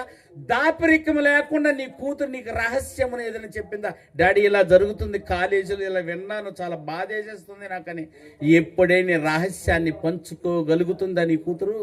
నీ కొడుకు పంచుకోగలుగుతున్నాడనంటే నిజమైన స్నేహమో. నా ప్రియులరా, ఆలకించండి, ఎంత బాగుంటుంది ఇట్లాంటి స్నేహము. అదే మీరు కొడుకుగా చూడకండి, మీరు తండ్రిగా చూడకండి, ఒక స్నేహితునిగా చూడగలిగితే మనసంతా అర్థమవుతుంది. తండ్రిగా చూడాలంటే గౌరవాలు ఉండాలి. డాడీ గారు అని పిలవాలి. స్నేహితుడిని నేను చెప్పానుగా, ఎరా మచ్చా ఎలా ఉన్నావురా అని మాట్లాడతారు ఫ్రీగా. నా ప్రియ సోదర సోదరి, దేవునితో నువ్వు కలిగి ఉన్న స్నేహాన్ని గురించి ఇంత అపూర్వకంగా రాస్తున్నాడు. ఆ స్నేహితుల్ని కూడా నువ్వు వదులుకోకూడదట. అందరూ ఎవరిని అసలు వదులుకోకూడదు తెలుసా? సామెతల గ్రంథం 27వ అధ్యాయము 27వ అధ్యాయం 10వ వచనం. సామెతల గ్రంథం 27వ అధ్యాయం 10వ వచనం చెప్తున్నాడు, నీ స్నేహితునైనను నీ తండ్రి స్నేహితునైనను దయచేసి వదిలేద్దునైనా అన్నాడు మహాజ్ఞాని. చూసారా, స్నేహితులను వదులుకోబాకు, అందులో నీ తండ్రి స్నేహితులను అసలు వదలొద్దు. మనం మొదట వదిలేది వాళ్ళనే. చూసారా, అందుకు అన్నీ పోగొట్టుకుంటాము. మా తండ్రి యొక్క స్నేహితుడు, చూసారా, నా తండ్రి స్నేహితుడు, నా తండ్రి యొక్క స్నేహితుడు దేవుడు. ఆ దేవాది స్నేహితు నా కొడుక్కి ఇచ్చిపో, నా కూతురికి ఇచ్చిపో. చూసారా, వారసత్వంగా నువ్వు అప్పగించవలసింది ఏదైనా ఉంది తండ్రి అని అంటే, ఆ తండ్రి తన కూతురికి కుమార్తెకి ఆస్తిపాస్తులు ఎవరైనా ఇస్తాడు? నువ్వు ఇవ్వకపోయినా వాళ్ళు సంపాదించుకుంటారు. ఇదిగో, నువ్వు ఇచ్చిన సంపాదించుకోలేదు, ఇచ్చిన పాడు చేసుకునేంత ప్రమాదం కలిగింది స్నేహం అయితే, ఆ స్నేహం మంచిదై ఉంటే నీ తండ్రి స్నేహమైనటువంటి దేవాది దేవుని నీ బిడ్డకి ఇచ్చిపో. ఎంత బాగుంటుందో చెప్పండి ప్రేమినారా. ఆ స్నేహాన్ని ఇంతవరకు ఎవరికి ఇవ్వలేదు. ఏ తండ్రి తన కూతురికి తన కుమార్తెకు ఏమంటే ఇచ్చిపోలేదు. అందులో మీరు ఆయన వెళ్ళిపోయి ఉంటే ఒకవేళ మీరు వెతికి తెలుసుకుని అయినా మీ తండ్రి స్నేహము ఎవరితో ఉన్నదో ఒకసారి వారితో కలిగి ఉండండి. భూమి మీదకి వచ్చిన యేసుతో మీ తండ్రి స్నేహం ఉంటే ఆ యేసుతో నీ స్నేహాన్ని వదులుకోకు. చూసారా, నీ తండ్రి యొక్క స్నేహము నిన్ను కన్న తండ్రి అయిన దేవుని, క్రీస్తుని కన్న తండ్రి అయిన దేవునితో ఒకవేళ ఆ స్నేహం ఉంటే ఆ స్నేహాన్ని మీరు వదులుకోబాకండి ప్రియమైన వారలారా. ఎందుకంటే శాశ్వత స్నేహం వారిది. అలా స్నేహాన్ని గౌరవించేటువంటి వారు కొద్దిమంది ఉన్నారు భూమి మీద. తండ్రి యొక్క స్నేహాన్ని గౌరవించే కుమార్తెలు కానివ్వండి, తండ్రి యొక్క స్నేహితులను తండ్రి యొక్క స్నేహితులను గౌరవించే కొడుకులు కానివ్వండి, భూమి మీద కొద్దిమంది కనబడతారు ప్రియమైన వారలారా. అలాంటి స్నేహాన్ని కలిగి ఉండడానికి మీరు ఇష్టపడండి. ఇదిగో, తండ్రి యొక్క స్నేహితులను తండ్రి కూడా తమ కుమారుల్ని లేదా కుమార్తెల యొక్క స్నేహితులను గౌరవించాలి కూడా. కానీ ఈరోజు లేనిదే అవి. నేను స్నేహితులతో పోబోతాను అంటే నోరు మూసుకొని వచ్చేసాయి అని అంటాడు తండ్రి. బాధపడిపోతుంటారు వీళ్ళు. కానీ తండ్రి ఎందుకు వద్దన్నాడో 2 కారణాలు ఉంటాయి. మంచి స్నేహితుడితే నువ్వు చెప్పకమని స్నేహితుడు పోయిరాబో, గదిలో కూర్చొని లేరే పైకి లేచిపో, కాసేపు ఉండిరాబో అని చెప్పి పంపిస్తాడు. అది మంచి స్నేహితుడు అక్కడ ఉంటే. చెడిపోయే స్నేహితుతో డాడీ దగ్గర వచ్చి పర్మిషన్ అడిగిన పర్మిషన్ ఇవ్వడానంటే నువ్వు అక్కడికి వెళ్తే నువ్వు చెడిపోతావని నాకు బాగా తెలుసు. వెళ్ళొద్దంటున్నాడు. ఈ స్నేహాన్ని నువ్వు అర్థం చేసుకోవద్దు. ఈ మాటకున్న పరమార్థాన్ని నువ్వు కూడా అర్థం చేసుకోవాలి, కొడుకుగా కూతురుగా నువ్వు. చూసారా, అలా అర్థం చేసుకున్న కూతురు అపూర్వకంగా ఉందండి బైబిల్లో. ఎన్నో మార్లు విని ఉంటారేమో. ఒకసారి మీ అందరికీ తెలుసు, తెలుసు కదా నాయన, తన కుమార్తె 20 స్నేహితులు రా బాబు. వారి జీవిత చరిత్రను ఒక్కసారి కొద్దిగా రాయబడి ఉంది, కానీ ఎక్కువ మ్యాటర్ స్నేహంకు వాళ్ళకు స్థానం ఇచ్చినట్టు కనబడుతూ ఉంది. ఏమండి, ఆ సందర్భం అంతా నోటి గబాబో చెప్పేస్తాను, సమయం అయిపోతుంది కాబట్టి. ఈయన దేవునితో ఒక ఒప్పందం, స్నేహితుడు తండ్రి అయిన దేవునితో ఓ ఒప్పందం ఉంది. ఏంటి ఆ ఒప్పందము? ఏంటి ఒప్పందం? యుద్ధమునికి వెళ్తూ ఉన్నాను, యుద్ధములో గెలిచి వస్తే నా ఇంటి దగ్గర నుంచి, ఇంటి దారబంధ నుంచి ఏదైతే ఎదురుగా వస్తుందో వాటిని నేను బలిగా నీకు ఇస్తానని చెప్పి తండ్రితో ఒప్పందం, తండ్రి అయిన దేవునితో ఒప్పందం. ఈ తండ్రి ఒప్పందం చేసుకున్న విషయం కూతురికి తెలియదు. వెళ్ళాడు, చెప్పిన ప్రకారమే, వాగ్దానం ప్రకారము దేవునితో కలిసి యుద్ధమని చేసి గెలిచి జయమని ఇంటికి వస్తున్నాడు. ఇంట్లో ఏదో ఏనుగో మేకో కోడో ఏదో ఎదురుగా వస్తే దాని తలనరికి బలి ఇచ్చేవచ్చు అనుకుంటూ వస్తున్నాడు తండ్రి. కానీ ఎవరు ఎదురు వచ్చింది? ఇంట్లో నుంచి కూతురే కదా. కూతురు ఎదురు రాగానే కుప్పకూలిపోయాడు. అయ్యో బాబోయ్, నేను ఇచ్చిన మాట ఏంటి, ఎదురు వచ్చింది ఏంటి? ఇక్కడ ఏదో వేరేదైనా జంతువు ఎదురు వస్తుంది అనుకుంటే సాక్షాత్తు నా కూతురే ఎదురు వచ్చేసిందని కుప్పకూలిపోయి ఏడుస్తున్నాడు బట్టలు చింపుకొని. వెంటనే కూతురు పరిగెత్తుకుంటూ వచ్చి ఒక మాట అంది, ఎందుకు డాడీ ఇలా ఏడుస్తున్నావు? జయమని అందరూ అరుస్తూ ఉంటూ నువ్వు ఆనందపడాలి, కానీ నువ్వేమవుతున్నావు ఇప్పుడు? ఎందుకు దుఃఖపడుతున్నావు అని అడిగితే ఏం చెప్పాడండి కూతురు? ఏం చెప్పాడు తండ్రి? నేను తండ్రి దేవునితో ఇలా ఒప్పందం చేసుకొని ఉన్నాను. అవునా, నీ ఎదురు వస్తే నా ఎదురుగా ఇంటి ద్వారబాధ నుంచి ఏది వస్తే అది నేను ఏం చేయాలనుకుంటున్నాను? బలిగా ఇవ్వాలని చెప్పాను. తెలియక నువ్వు వచ్చి నన్ను కృంగదీస్తేవి కదా తల్లి అని. అందుకు ఆమె ఏమని తెలుసు నాయన? ఆమె నా తండ్రి, నీ స్నేహితునికి మాట ఇచ్చి ఉంటివా? నీ నోట నుండి బయలుదేరిన మాట చొప్పున నాకు చేయమ్మో. ఈ కూతురు ఉండరండి ఎవరన్నా? నువ్వెవడు, ఆయన ఎవర్రా? మాట ఇచ్చాడట. అమ్మాయి నీ మొదటి నుంచి మాట ఇచ్చా, నా స్నేహితుని కొడుక్కి నిన్ను ఇవ్వాలనుకుని, పెళ్లి చేయాలనుకుని ఇప్పుడున్న తండ్రులు ఎవరైనా అన్నారని అంటే ఆ మాట అంటారండి.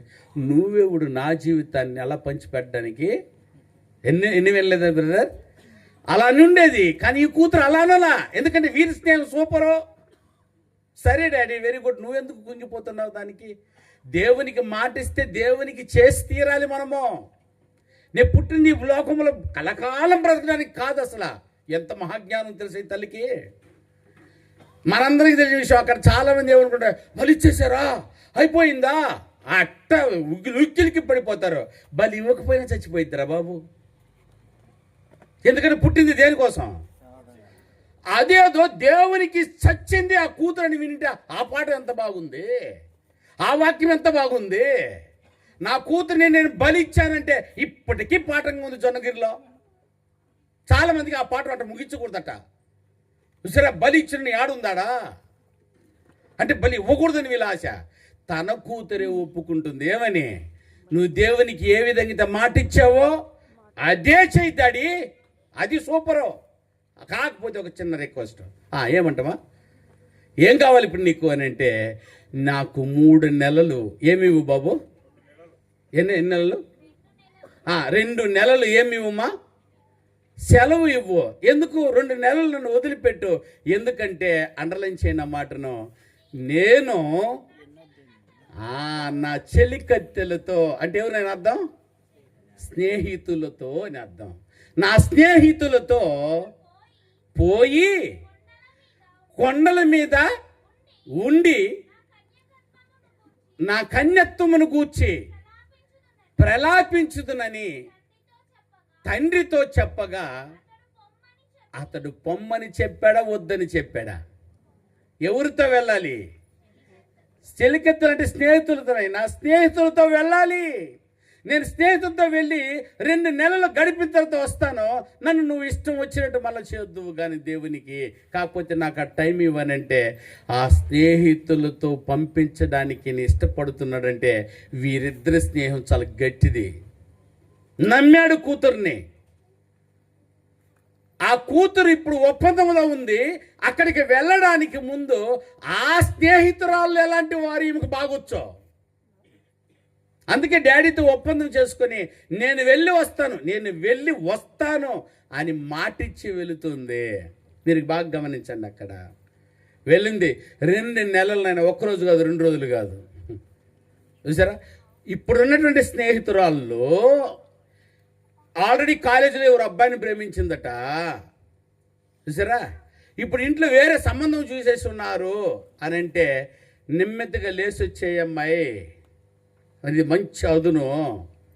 చూసారా, నీ స్నేహితుల దగ్గరికి వెళ్తున్నాను వచ్చేసి, మేము తొందరగా మీ డాడీకి తెలియకుండా రహస్యంగా ఏం చేసి పెడతామా, పెళ్లి చేసి పెడతాం. చేసి పెట్టే సందర్భాలు వినలేదా మనం? ఎన్నైనా అటాటి స్నేహితురాలు ఉన్నారు ఇప్పుడు, అటాటి స్నేహితులు ఉన్నారు ఈరోజు. కానీ ఇటువంటి మంచి స్నేహితులు ఉండరు బాబు. చూడు ఎంత గొప్పకుంది స్నేహం. నీ దేవునికి నీ తండ్రి స్నేహితుడు రా బాబు. ఆయన మాటిచ్చి ఉన్నాడు, మాట ప్రకారం జరగాలి అని అంటే, నువ్వు ఖచ్చితంగా ఆ పాపకి ఎన్ని బోధలు బోధించారో నిజమైన స్నేహితురాళ్ళు వాళ్ళు. లేకపోతే ఊరి మీద వెళ్ళిపోయి ఉండాలా. అక్కడికి కంటికి కనబడకుండా వాళ్ళు ఎత్తుకోబోయే స్నేహితురాళ్ళు ఆ పిల్లలు ఎత్తుకోబోయి దాచిపెట్టేసి మీ కూతురు లేదు వెళ్ళిపోయిందని చెప్పి ఉండవచ్చు. 2 నెలలు గడిపారంటే 2 నెలలు తన స్నేహితురాలకింత రవ్వంత మచ్చ కూడా తెచ్చినీయకుండా ఆ స్నేహితులు ఉన్నారంటే నిజంగా ఆ స్నేహితుడికి నేను సెల్యూట్ చేస్తున్నాను. అట్లాంటి మంచి స్నేహితురాలతో చేయండి రా. ఎవరైనా ఆడపిల్లలు ఉంటే లేదా మగపిల్లలు ఉంటే కూడా ఇట్లాంటి స్నేహితులు ఉంటే వారితో ఉండండి బ్రదర్, చాలా బాగుంటుంది. తండ్రి స్నేహాన్ని చెరిపేసే స్నేహం కలిగిన వారి దుష్ట స్నేహం మధ్య చేయకండి. ఇదిగో ఎప్తా కుమార్తెకు మంచి స్నేహితులు ఉన్నారు. 2 నెలలు గడిపిన తర్వాత పిదప వచ్చి ఇక నీ ఇష్టమును అప్పగించుకుందే. ఇట్లాంటి మంచి స్నేహాన్ని కలిగి ఉండండి. ఇది కదా అపూర్వమైన స్నేహం.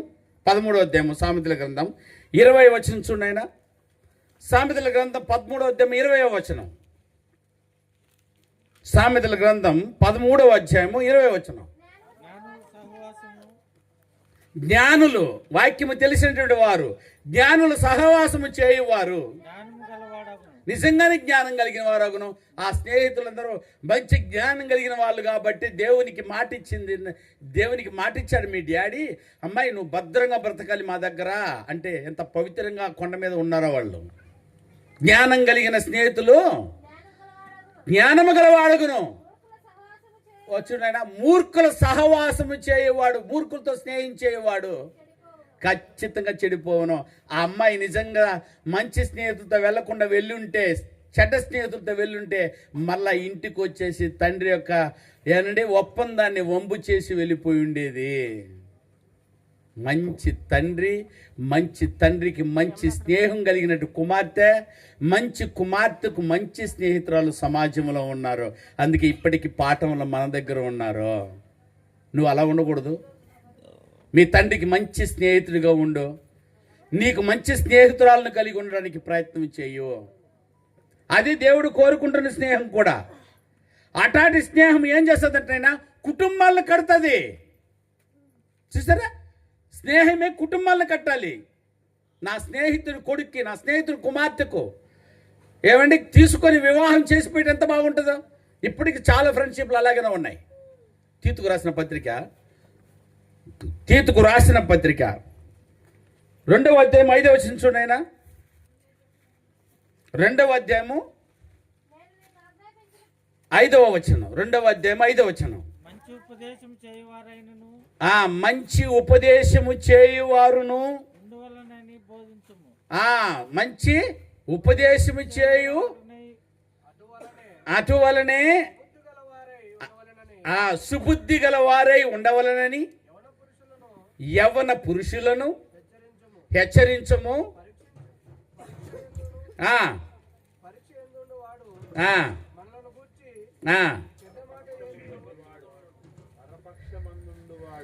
పరపక్షమందున్నవాడు చెడ్డ మాట ఏదియు చెప్పనేరక అన్నింటి యందు సత్క్రియల విషయమై మాదిరిగా కనపరుచుకునుము. నీ ఉపదేశము మోసము లేనిది గాను, మాన్యమైనది గాను, నిరాక్షేపమైన హితవాక్యముతో కూడినది గాను ఉండవలెను. చూసి ఎంత అద్భుతంగా ఉందో. ఒక కుటుంబాన్ని కట్టుకుంటుంది, కానీ చెడు స్నేహంతో కలిగినటువంటిది కుటుంబాన్ని ఏం చేస్తుందో అదే తీతుకు రాసిన పత్రిక 1వ అధ్యాయము 11వ వచనాన్ని చదువు బ్రదర్. 11. వారి నోళ్ళు ముయింపవలెను, అట్టి వారు ఉపదేశింపకూడని వాటిని దుర్లాభము కొరకు వారు ఉపదేశించుచు కుటుంబములనే పాడు చేయుచున్నారు. కుటుంబాలను పాడైపోతుందటైనా ఇట్లాంటి స్నేహం వద్దు బాబు మీకు. ఇదిగో ఎప్త కుమార్తె యొక్క స్నేహము, స్నేహితురాల్లో ఇదిగో ఎప్త కుటుంబాన్ని కట్టింది. దేవుడు కోరుకున్న కుటుంబాన్ని కట్టుకున్నారు వాళ్ళు. మరణం ఎవరికైనా వస్తుంది నాయన.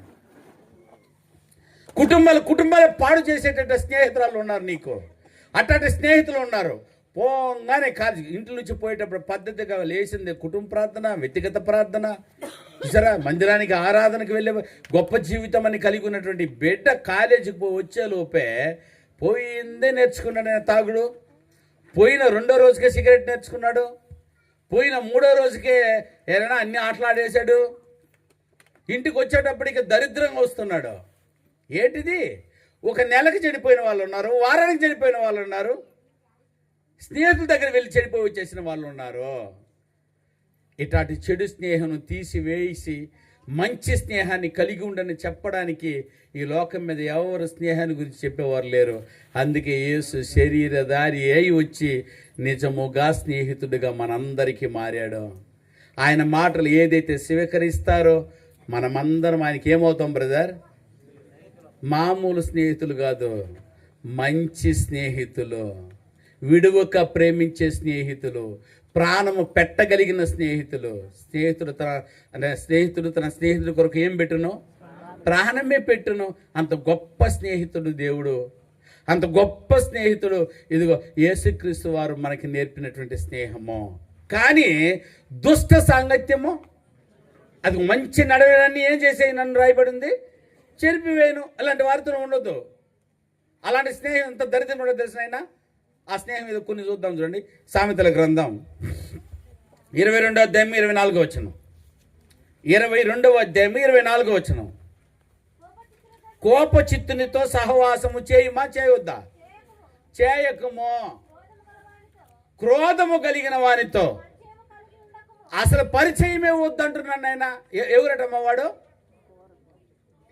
పైన పైన చెప్పారు కోప చిత్తుడు అంటే అర్థమైందైనా మంచిగా అన్నా కోపం వస్తుంది, చెడ్డన్నా కోపం వస్తుంది. ముందు అతనికి ముక్కు మీద ఏముందా అది అని అర్థం. అట్లాంటి వాటితో మనం స్నేహం కలిగి ఉన్నామంటే ఏమైపోతావు ఒకసారి చెప్పినైనా. ఒకవేళ నువ్వు ఆయన మార్గమును అనుసరించి ఓయమ్మ బాబోయ్ నువ్వు వెళ్తావు ఉరిలోకి, నువ్వు చచ్చే ప్రమాదం ఉంది. స్నేహితుల కోసం పరిగెత్తిపోయాడు అక్కడ గొడవలాడుతుంటే. చూసారా, అసలు సంబంధం లేదు ఆ గొడవ. నీకు ఇంట్లో పడుకుంటే బాగుండేది, పరిగెత్తుకుంటూ వెళ్ళావు తన స్నేహితులు కొడుతున్నారని చెప్పి. ఓయ్ నువ్వు ముందు నిలబడి వాళ్ళను కొట్టావు, వారు నిన్ను కొట్టారు, నువ్వు వాళ్ళను కొట్టావు. ఎందుకనైనా తీదా అది కొట్టిన దెబ్బకు తగలరాని చోట తగిలి అదిగో పడి చచ్చిపోయాడు. ఇప్పుడు పోలీసులు ఎవరింటికి వస్తున్నారా? పోలీసులు గొడవలాడింటికి పోరు. నువ్వు పడుకోనుండి లేచి వెళ్ళినావు చూసావా నీ స్నేహితుని కోసమో, చూసావా? ఎందుకంటే నువ్వు కొట్టిన దెబ్బకు ఏమైనా ఇప్పుడు ఇప్పుడు పోలీసులకి ఎంత సులువైపోయిందని అంటే, ఎక్కడైనా చిన్న తప్పిదం జరిగి ఏదైనా జరిగి వెళ్ళిపోయారని అంటే వాడు దొరకటం లేదని అంటే ఇప్పుడు ఎవరి దగ్గరికి పరిగిస్తున్నారు పోలీసులా? నేరుగా డైరెక్ట్గా వచ్చి ఎవరిని పట్టుకుంటున్నారు? స్నేహితుడు, ఫ్రెండ్స్. రాయట ఏం సార్ జరిగింది? వీడు నీ స్నేహితుడేనా? అవును సార్. పోదమ్మా ముందు. ఎక్కడికే? ఏందండి ఇది? స్నేహం చేసినందుకు నేను జైలుకి వెళ్ళాలా? వారితో స్నేహం కలిగి ఉందనుకు నాకు ఊరా? ఇంత ప్రమాదం వద్దు బ్రదర్. ఇట్లాంటి ఏమైనా ముక్కు మీద కోపం ఉన్న వాడితో దయవుంచి ఏం చేయకండి. మీరు వడి కట్టాల్సింది ఇక్కడేను. ఎవరికైనా ముక్కు మీద కోపం కనబడుతుంది అనుకో, ముక్కు మీద కోపం అంటే ఏందైనా ఇక్కడ ఏమైనా కోపం దీని మీద ఏముందనైనా ఆయన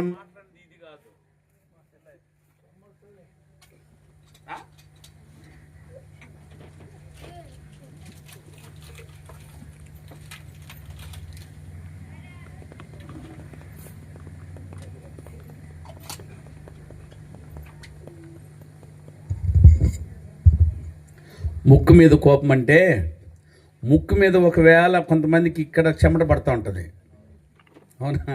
ఇప్పుడు కోపం అంటే అట్ట కూడా పడుతుందా? దాని అర్థం అది కాదు. మొహంలో ముందుండేది ఏదే? మొహంలో ముందుగా ఉండేది నేనా అంతే. ముందుకుందని దాని అర్థం. నువ్వు అన్నిటికీ ముందుంటాడు. అందుకని ముక్కు మీద కోపం వద్దని అర్థమవుతానేనా? సో అట్లాంటి వాడితో నువ్వు ఏం కలిగి ఉండొద్దు బాబు. 28వ అధ్యాయం 7వ వచనం. 28వ అధ్యాయం 7వ వచనం సామెతల గ్రంథమే. ఉపదేశమును అంగీకరించు కుమారుడు బుద్ధి గలవాడు. అండర్లైన్. తుంటరుల సహవాసము చేయువాడు తన తండ్రికి అపకీర్తి తెచ్చిపెట్టువాడు. ఎవరట వాళ్ళు? తుంటరులు అంటే అర్థమేనా? అల్లరి. ఇంకా తుంటరోడా అంటారు. అంటే ఏంటి తుంటరోడు అంటే? ఏమో తుంటరోడు ముందు ఏముండదు, దానికి వెనక ఏముండదు. చూసారా? తుంటరి పనులు శాశ్వతంగా, దాంట్లో ఏ మేళ్ళు ఉండవు. దుండగులు అన్నటువంటి అర్థం కూడా వస్తుంది తుంటరి వాళ్ళకి. పనికి మాలినటువంటి చెత్తంతా పూసుకొని తిరుగుతుంటారు వీధిలో. ఎందుకంటే ఇంట్లో పని లేదు, దాన్ని అడిగేవారు ఎవరు లేరు. వాక్యము చెప్తుంటే పౌలు, శీల వీళ్ళందరూ చెప్తూ ఉంటే దశలోనిక ప్రాంతంలో ఫిలిప్పి పట్టణం నుంచి కొంతమంది దుండగులట, వారు తుంటరోళ్ళు లేచి వచ్చి వాక్యమును చెప్పనీయకుండా పౌలును రాళ్ళ రువ్వి చంపారని అల్లదాకా ఇచ్చి వదిలేరు ప్రజలారా. అట్లాంటి దుర్మార్గులను ఏమంటారైనా? తుంటరి వాళ్ళు. సంబంధం లేకుండా వచ్చి చూసారా, ఇటు అటు ఆలోచన చేయని వారు తుంటరి బుద్ధులు అంటారు. చూసారా, వారి బుద్ధులు మంచివి కావు. స్థిరమైనవి కావు. ఇప్పుడు ఇట్ట మాట్లాడతాడు, అప్పుడు అట్ట మాట్లాడతాడు, ఇట్ట మాట్లాడతాడు, అట్ట మాట్లాడతాడు. దీన్ని తొంటరోడు అంటారు వీళ్ళని. అటాటి వారితో అంటే ఏం చేయಬೇಕು నాయనా? ఏమా నెంబర్ 1 ఎవరితో స్నేహం చేయవద్దన్నాడు? కోపం ఎవరైతే ఎక్కువ వస్తుందో వాడిని బాగా గమనించేసి ముందు వాడి దగ్గర ఏం చేయమ్మా? కట్ అయిపో. రెండోది ఎవరితో? తుండ్ర వాడితో. మూడోది ఇంకెవరితోనైనా? సామెతల గ్రంథం 29:3 సామెతల గ్రంథం 29:3 జ్ఞానమును ప్రేమించువాడు. అదేనైనా చూడు, అందులో ఇప్పుడు చెప్పని వాటిలో 2 ఉన్నాయి. ఒకటి చేయవలసింది, ఒకటి చేయరానిది ఉంది. దీంట్లో ఏమో చేయమమ్మా? చేయవలసింది జ్ఞానమును ప్రేమించువాడు తన తండ్రిని సంతోషపెట్టును.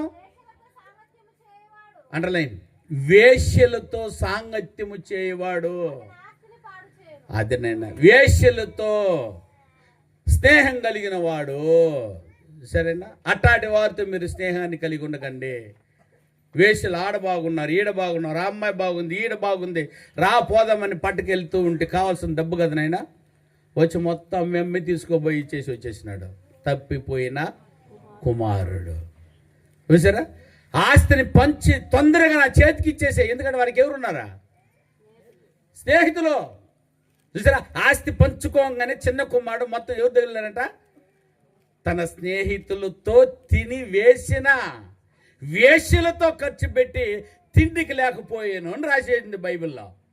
అట్లాంటి స్నేహితులు వద్దునైనా వెళ్ళిపోయి ఏమైపోయినట్టయినా కింద ఈ వాక్యంలో ఆయన అట్లా తిండి ఆ వేశ్యలతో సాంగత్యం చేయవాడు ఏమయ్యాడు అని అంటే అతనికి ఏమి కూడా మిగులుతున్నాడంటే 6వ అధ్యాయము సామెతల గ్రంథం 6వ అధ్యాయం 26వ చెప్పబడుతుంది. 6వ అధ్యాయం 26వ వేష సాంగత్యము చేయువానికి రొట్టె తునకలు మాత్రమే ఏమగను మిగిలి ఉండును. సరే, రొట్టి తునకులుగా మిగిలి ఉండునని రాశాడు ఇక్కడైనా. అది కొత్త నిబంధనకు వచ్చేలోపు ఆ రొట్టె తునకుడు లేకుండా ఏమైపోయింది? పొట్టు కూడా లేకుండా పోయింది. పొట్టు కూడా లేదు, తరుముకున్నాడు వాడు. ఇంత దుర్మార్గం అయిపోయింది వేశ్య. ఇట్లాంటి వారిని దైత వారితో స్నేహం చేయబకండి అయినా. ఇట్లాంటి బుద్ధులు కలిగిన వాడు బాగుపడలేడు.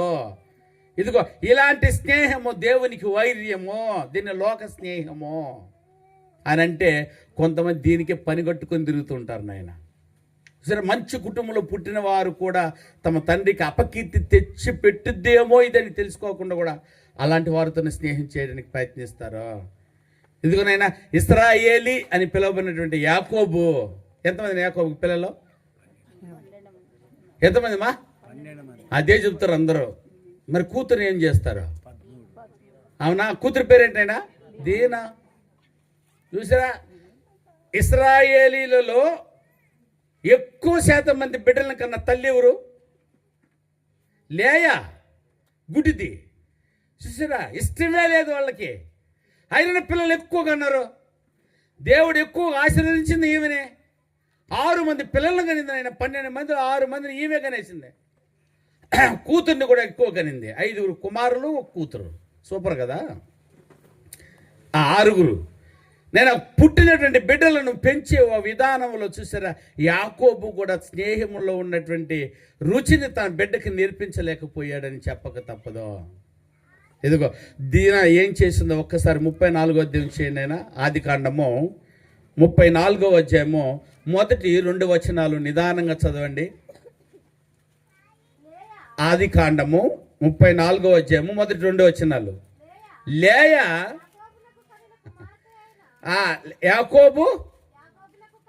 యాకోబునకు కనిన కుమార్తె అయిన దీనా ఏమ్మా ఆ దేశపు కుమార్తెలను అయ్యా మా చదువునా చూడ వెళ్ళాను. ఎవరిని చూడడానికి వెళ్ళిందట? ఎక్కడికి? దేశం మీదకి, ఊరి మీదకి. ఏమ్మా ఇంట్లో ఉంటే బాగున్నాయి ఆడపిల్లలు అంటే నువ్వు పోవద్దు బయటికి అని అంటలా. ఇటాట లాంటి వారితో పోకూడదు నువ్వు. అది చెప్పడానికి వస్తున్న పాఠము. ఏదన్నా ఊరి మీద పోవాలనుకుంటుంది, దేశం మీద పోవాలనుకుంటుంటే దేశంలో ఎవరున్నారని ఏమో ఈ టైంకి ఎందుకు మా పోతున్నావు అంటే ఎవరి దగ్గరికి పోతున్నావు అని చెప్తారా? అంతేగానైనా ఇంకేమైనా చెప్తానైనా? మన తండ్రులు కూడా వదిలేసేదానికి, చీప్గా వదిలేసేదానికి డెడ్ ఆన్సర్ ఏదైనా ఉంది అదే. కాలేజీ కూడా ఉండదు రేపు. ఎక్కడికి వెళ్తున్నామా? కాలేజీకి వెళ్తున్నాం. ఎట్ట పోతావమ్మా ఒంటరిగా? ఏదో వదిలేసి వచ్చిందా? వద్దు డాడీ. ఎవరున్నారు మాకు? స్నేహితులు. చూసారా, ఇప్పుడు స్నేహితులను ఈరోజు సెలవు మేము ఇంట్లో ఉండానంటే లేదు ఈరోజు నేను నా ఫ్రెండ్స్తో చూసి వస్తాను ఊరి మీద పోయి అని పోయి ఊరి మీద ఉన్న స్నేహితులతో కలిసి ఊరి మీదకి వెళ్ళింది. ఊరు రాజు రెడీగా ఉన్నాడు తన కొడుకును ఉంచుకొని. ఊరు రాజు కొడుకు ఊరు ఉంటాడు సార్. ఊరికే రాజు అయితే వీధంతా ఎవరిది సార్? వాడిదేనో. అంతేనా? రాజు కొడుకు వేసుకొని బైక్ వేసుకుని తిరుగుతాడు. ఏ బైక్ మాది? నువ్వు బుల్లెట్, వీళ్ళు పల్సర్. ఎక్కండి బాబు, బాగుంటుంది. అవునా? పాటలు కట్టేశారు. బుల్లెట్ మీద ఒక పాట, పల్సర్ మీద ఒక పాట. ఈ పాట వింటే అక్కమ్మలో ఎగిరి దూకెత్తున్నారండి బాబు. దేని మీద? బుల్లెట్ల మీద, పల్సర్ మీద. ఎక్కువ బాగుంటుంది. ఎక్కించుకున్నాడు అలాగే అమ్మాయిని. ఎక్కించుకోపోయి దీనాన్ని చెడిపి నాశనం చేసి వదిలిపెట్టేసాడు. రాజు కొడుకు అడిగేదానికి ఇవ్వలేదు. ఎమ్మెల్యే కొడుకు, ఎంపీ కొడుకు, మంత్రి కొడుకు అంటే ఎట్లుంటారు నాయన? ప్రభుత్వం అంతా ఎవరిదిమా? వాళ్ళదే. వారు ఏదైనా తప్పు చేశారంటే అడిగే వారు ఎవరూ లేరాడా? చూసారా? దీనాను ఏదైనా సర్వనాశనం చేశాడో ఆ రాజు కొడుకు. అడిగేవారు ఎవ్వరు లేరు. చూసారా? ఏడ్చుకుంటూ చిబ్బరి జుట్టుతో మిడ్డి వేసుకుని పోయి ఏమైనా తన్నించుకుని వచ్చింది ఇంటికి. రాగానే చూసేసాడు డాడీ. ఏమైందమ్మా? ఈ విధంగా పలానా రాజు కొడుకు నన్ను చెడిపేసేసాడు. వెంటనే యాకోబు తన కుమారులను పిలిపించాడు. అంటే దీనా వాళ్ళ అన్నలను పిలిపించాడు. చూడరా ఈ రాజు ఏం చేశాడు, వాడు కొడుకు రాజు కొడుకు ఏం చేశాడో అటని. వీళ్ళు కూర్చొని ఆలోచన చేసే లోపే రాజు కొడుకు ఏనైనా ఆ రాజు కొడుకు పెద్ద మనుషులను పంపిస్తున్నారు. దేనికి? మరలా ఈమె కావాలట. ఎవరికి? ఆ రాజు కొడుక్కి. అంత బాగా నచ్చినట్టుంది ఈమె. నాకు మరలా ఆ బిడ్డే కావాలి, ఆ పాపే కావాలి, దేనానే కావాలి నాకు. డాడీ ఒక రోజు చాలదు కానీ ఆమె నాకు డైలీ నాకు పెళ్లి చేసేసి డాడీ ఆమె నేను. బట్ అడగంగానే ఆడాడి రెడీగా ఉన్నాడు. తట తీసుకొని వచ్చేసేసాడు ఇంటికి. బాయ్ నీ కూతురు ఇచ్చేసా యాకోబో అన్నది. ఎట్టన్నా కుదిరిద్ది? ఉండు, నా కొడుకులు ఉన్నారు. మేము ఒక సాంప్రదాయం అయింది. మేము బాప్తీసం తీసుకొని ఉన్నాము. అంటే ఐ మీన్ ఏందైనా సున్నతి తీసుకొని ఉన్నాము. మేము దేవునితో ఒడంబడిక, మా స్నేహం దేవునితో. మీరు దేవునితో స్నేహమే లేని వారై ఉన్నారు. మీకెట్ట మా బిడ్డనిచ్చేది ఏంటి అని కొడుకులతో పాటు సమాధానం ఇస్తే ఆయన అన్నాడు సులువుగా, నేను క్రైస్తవుని అయిపోతాను. చూసారా? మేము సున్నతి పొందేస్తామమ్మా, ఈజీగా మారిపోతానంటున్నాడు వాడు. ఏంటి అమ్మాయి కావాలి వాడికి అంటే అదే చెప్పినట్టు ఏమైనా చేస్తారు నాయనా. సిగరెట్ నా లవరు, నా బాయ్ ఫ్రెండ్ సిగరెట్ తాగుడు, బీరు తాగుడు, సిగరెట్ తాగుడు, కానీ పల్సలు తోలుతాడంటే ఒకసారి గుర్తుంచుకో. ఒకసారి గమనించిన ఆయన వాళ్ళు ఎలా ఉంటాడో. నీ ఎదురుగా ఎన్ని నటనలో నువ్వు ఐ లవ్ యూ అన్న మాట నీ దగ్గర ఒప్పించడానికి అన్ని మానేసి కూర్చున్నట్టు నటిస్తున్నాడు. ఈరోజు సిగరెట్ అలవాటు లేని ఒక అబ్బాయిని చూపియండి, సరేనా? బీరు అలవాటు లేని వాడిని ఒక్కరిని చూపియండి. ఇన్ని అంతస్తులు కలిగిన వాడు బుల్లెట్ దాకా వెళ్ళున్నాడంటే అన్ని అంతస్తులు కలిగిన వాడు చెడిపోకుండా ఉన్నాడు అని ఒక్క గర్ల్ ఫ్రెండ్ ఆ బాయ్ ఫ్రెండ్ గురించి సాక్ష్యం ఏమో చూద్దాం. ఇస్తే అది రాంగ్ స్టేట్మెంటే ఉంటుంది, కరెక్ట్ స్టేట్మెంట్ ఉండదో. ఎందుకని నీకు తెలియదు. చూసారా? ఒక అమ్మాయికి కండలు కలిగిన వాడే కావాలని చెప్పి చేసుకుందంటే లవ్వో. ఇప్పటికి పెళ్లి కాకుండా ఉందా మా ఊర్లో? చూసారా? ఏదోనంటే అవి ఎవరా చూసావా, ఏమేమే చూసావా వాడి దగ్గర. పెద్ద పెద్ద సంబంధాలు వచ్చాయి, టీచర్ సంబంధాలు వచ్చినాయి. ఏమండి ఎంత బాగుంటుందండి టీచర్ సంబంధాలు. మేము కట్నం ఎక్కువైనా ఇచ్చైనా కూడా మేము ఆ టీచర్కి ఇచ్చి చేస్తామనంటే వద్దు. ఎందుకంటే ఆయనకి ఏమి లేదట. ఆ టీచర్కి ఏడు నుంచి వచ్చేది పాపం చదివించేది. ఈ టీచర్ ఎట్టున్నాడు, ఇంత పొట్టేసుకొని అంత పొడిగేసుకొని. ఒకసారి ఆలోచించండి. ఇది కావాలని కావాలని వాడు నెమ్మదిగా వారి తల్లిదండ్రులు కొట్టి చూశారు. ఆ పిల్లని అన్నం తినకుండా ఎండిపోయి ఇది చచ్చిపోయేటట్టుంది, అదేదో వాడి దగ్గర పోయి సావని ఆనందంగా ఇటు ఒప్పిద్దామని చెప్పి పెద్ద మనుషులు తీసుకోపోతే వాడికి ఆల్రెడీ ఇంకొక గర్ల్ ఫ్రెండ్ ఉందంట బెంగళూరులో. ఏమండి రహస్యంగా రిజిస్టర్డ్ మ్యారేజ్ కూడా జరిగి ఉందంట. ఇప్పుడు ఎత్తుకు ఇచ్చామా నిన్ను? ఇది నీకు తెలిసింది తల్లి. ఒక బాయ్ ఫ్రెండ్ అంటే నీ ఎదుట కాసేపు సిగరెట్ తాగలేదని నమ్మేసింది కదే నువ్వు.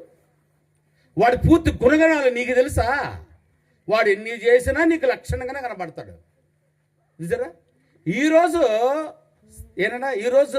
అదే గర్ల్ ఫ్రెండ్స్కి ఒక్క బాయ్ ఫ్రెండ్ కాదు, 10 మంది గర్ల్ ఫ్రెండ్, 10 మంది బాయ్ ఫ్రెండ్స్ ఒక్క గర్ల్కి ఇన్ బెంగళూరు. ఎక్కువ శాతం మంది బెంగళూరులో ఇప్పుడు న్యూస్ చదువుతున్న న్యూస్ ఏం తెలుసు నాయనా? సాఫ్ట్వేర్ ఉద్యోగులు చేస్తున్న వారందరికీ అమ్మాయిలకి ఎయిడ్స్ అట బాబు. వెళ్ళిన ప్రతి ఒక్కరిని నిమిషం వదలటం లేదట. వాడిని 2వ రోజు కల్లా వాడికి HIV వచ్చేటట్టు ఈరోజు ఆడపిల్లలు ఆడుకుంటున్నారని చెప్పి బెంగళూరులో వీధి వీధిన భయంకరమైనటువంటి ఘోష. చెప్పండి ఆయన, ఎట్ట కనిపెడతావమ్మా నువ్వు? అందుకని ఇప్పుడు ఒక చట్టం తీసుకొచ్చుకున్నారు. ప్రతి మ్యారేజ్ ఏమంటారు నాయన, మీడియేటర్లు మ్యారేజ్ బ్యూరో నడిపిస్తున్నారే, వాళ్ళ దగ్గరికి ఇప్పుడు వెళ్తున్న అర్జీ అని తెలుసా? ఏంటి అర్జీ అని అంటే, అది అర్జీలో రాసి ముందు రిక్వెస్ట్లు పెడతారు. ఏమైనా MBA చదివి ఉన్నాడు, సాఫ్ట్వేర్ ఇంజనీర్, లేకపోతే ఏదైనా సో జీతం వచ్చేసి 4 లక్షలు పూర్తిగా ఇస్తూ వచ్చి ఇవి ఇచ్చాడు. అమ్మాయి కూడా అదే పెట్టేసి ఉంది, వెరీ గుడ్. ఆమె కూడా MBA, ఆమె కూడా 4 లక్షలు, ఆమె కూడా హైట్ వెయిట్ ఓకే, అన్ని కలర్ మొత్తం ఓకే, వెరీ గుడ్. ఇప్పుడు అది చాలట్లేదట. ఇప్పుడు కావాల్సింది ఎయిడ్స్ సర్టిఫికెట్, హెల్త్ సర్టిఫికెట్ పెట్టు. సో పోతే నీ ఏదైనా లోన్లు కట్టకపోతే దానికి ఏమైనా వస్తుంది అన్నారు? లోన్లు కట్టకపోతే ఏం వద్దట? సివిల్ స్కోర్ లిస్ట్ కూడా పెట్టాలట ఇప్పుడు. ఎందులో? బయోడేట్లో.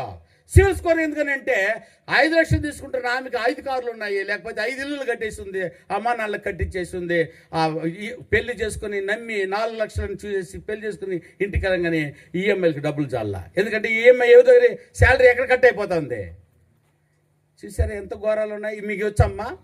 వాడు ముక్కు మొహం చూసేసి వాడి కండలు చూపించేశాడని చెప్పి నువ్వు దిగి వెళ్తే ఇట్టే ఉంటుంది తల్లి నీ బతుకంతా. ఇదే మంచి స్నేహమో? దేనా చాలా తప్పు చేశావు నువ్వు. ఆ వీధి మీదకి పోవకుండా ఉండవలసింది తల్లి. ఇంట్లో బట్టి ఉంటే ఎంత బాగుంటుందైనా. స్నేహితులతో కలిసి వెళ్ళాలని వెళ్ళావు. నీ స్నేహితులు ఎత్త కుమార్తెకి లాంటి స్నేహితులు కాదు వీళ్ళు. 5 నిమిషాలు ముంచి పెట్టేసి ఎత్తుకోబో వాడికి చూపించారు. ఇప్పుడు ఉన్నటువంటి స్నేహితులు ఎట్లాంటే, ఏమే ఇంట్లో ఎంత పంపిస్తున్నారే ఫీజు సరిపోతుందా నీకు? అది బాయ్ ఫ్రెండే, ఒక్క లుక్ అయ్యి చూసారా? 10 మందిని ఎందుకని తెలుసా? బైక్ మీద తిప్పేదానికి ఒకటట, బీరుకు సాయంత్రానికి ఏదైనా క్లబ్కి పబ్కి తీసుకోవడానికి ఇంకొక ఫ్రెండ్ అట, ఆఫీస్కి తీసుకువచ్చేదానికి బైక్ మీద ఇంకొక ఫ్రెండ్ అట. 10 మందిని పంచుకొని 10 లాగైపోయిందండి. ఇదండి ఈ ప్రపంచ యొక్క విలువ. స్నేహం దీనంతకు కారణం. ఇదిగో చెడిపోయి వచ్చి కూర్చొంది దీనా. ఇప్పుడు వాడు మరలా వెంటేసుకొస్తున్నాడు శాశ్వతంగా కాపురం చేయడానికి కాదు. వాడు ఇంకా మోసి తీరలేదు ఆ పిల్ల మీద. మేము బాప్తిజం తీసేసుకుంటాము అంటే మేము కూడా సున్నతి చేసుకుంటాము, మేము కూడా మీ దేవుని నమ్ముతున్నాము. ఏమైనా దేవుని దీనికోసం నమ్ముతావరా నువ్వు? దేని కొరకు పుట్టావో, ఎవరు నిన్ను పుట్టించారో తెలుసుకొని నేను మారాను అని వస్తే అట్లాంటి వాళ్ళు నమ్మొచ్చండి.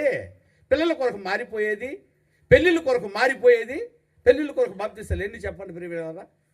వద్దనైనా వీటన్నిటి నమ్మకండి. ఇదిగో నమ్మి అట్టే చేసింది పిల్ల కూడా. వెంటనే వెరీ గుడ్, అట్టే చూస్తాము ఆలోచిస్తాం మీరు పోయిరండి సాగనింపిచ్చేసి ఇదిగో దీన అన్నదమ్ములందరూ కలిసి రాత్రి మాట్లాడుకున్నారు. సాయంత్రం రహస్యంగా పట్టుకున్నారు కత్తులు. వెళ్ళి ఆ ఊర్లో ఒక్క మొగాన్ని కూడా వదిలిపెట్టలేదండి. అందరిని ఏం చేసి వచ్చారయ్యా? నరికి సమాధి చేసేసి వచ్చేసారు. నా చెల్లెలు రా ఈ పని చేస్తారు మీడటని. వీరు చేసినటువంటి భయంకరమైన పనికి ఇంటికి వచ్చిన వెంటనే విషయము యాకోబుకి తెలిసింది. యాకోబు దేవుని స్నేహితుడు. ఇప్పుడు దేవుని దగ్గర తలెత్తుకుని నిలబడా యాకోబు? తల దించుకున్నాడని వ్రాయబడుతుంది. దేవాది దేవుని దగ్గర చూసారా ఆ స్నేహము కలిగినటువంటి గొప్ప స్నేహతంతా చెప్పుకున్నది వీరితోనే. అబ్రహాం సంతానవరు అని గొప్పగా పొగిడినటువంటి యాకోబు ఇప్పుడు దేవుని దగ్గర ఇలా నిందుడుగా దిగినట్టు. నువ్వు కాదా తల్లి? నీ కొడుకులు కాదా? నీ కూతురు కాదా? ఒకసారి ఆలోచించండి ప్రియమైనవారా. ఈ పిల్ల రోడ్డు మీద పోకపోయి ఉంటే, ఆ ఉద్దేశం మీద పోకపోయి ఉంటే ఇంత భయంకరమైన స్థితి కలిగి ఉండేదా? వీటి సత్యానంతా తెలియజేయడానికే యేసుక్రీస్తు వారు శరీరధారిగా వచ్చి నా స్నేహమును ఆయనతో కలిగి ఉండమని, ఇంకా చెప్పిన అన్యోన్య సహవాసమును ఆయనతో కలిగి ఉంటే శాశ్వతకరమైనటువంటి స్నేహం నీకు దొరుకుతుందని చెప్పుట కొరికే క్రీస్తు లోకానికి ఏమై వచ్చాడు ఆయన? శరీరధారిగా వచ్చాడు. ఈ సత్యాన్ని మీరు గ్రహిస్తే ఇప్పటి నుంచి మంచి స్నేహాన్ని వెతుకుతారు.